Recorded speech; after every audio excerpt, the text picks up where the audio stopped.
Do you think that a new way of interaction and communication will be essential to success in the future? Absolutely.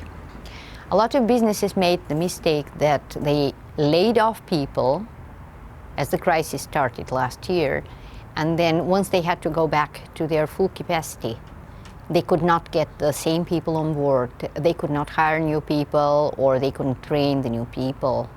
Instead of doing this, people could have been just redeployed, given different tasks, or even trained during the time when the company was not, or the business was not performing as usual.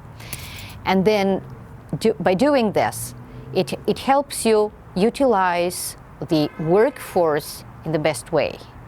Then a company can also pay more attention to this culture of sharing information, helping each other. Because as we know, if you have ever worked in a bigger company, then there are these tiny fights among the different divisions.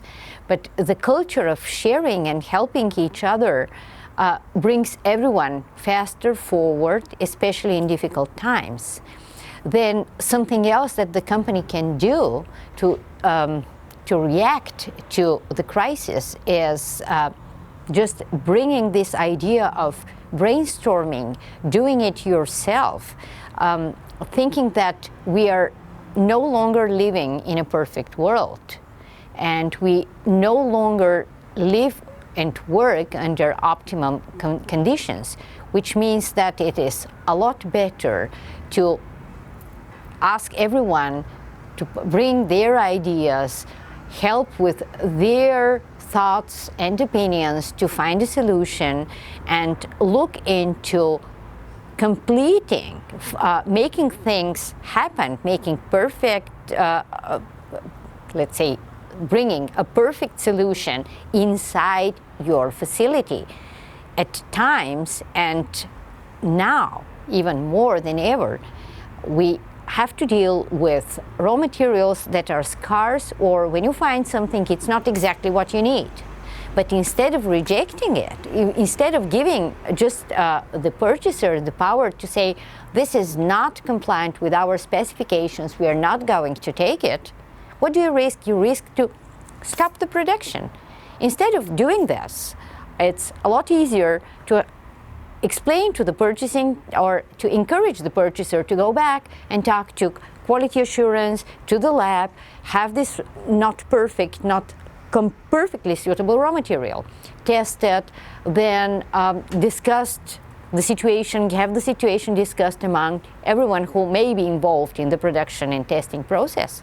And then by unlocking the creativity of everyone who is tied in the entire process, just come within your facility, within your own production process to the perfect solution. And then something which is incredibly important is be precise. Be very precise in the communication within the different divisions, because the more precisely we express our needs to our colleagues, the more careful we are in what we are doing, the more we control our own processes, taking into consideration that we are all humans, and we, of course, have the stress right now, and we may make a lot of errors. Just applying the 4 I's principle, just applying simple checklists, just introducing some very easy measures that are also for free by modifying these internal processes. Within the organization, you can help people perform in a more relaxed way their daily work and obtain better results, even though the times are so difficult.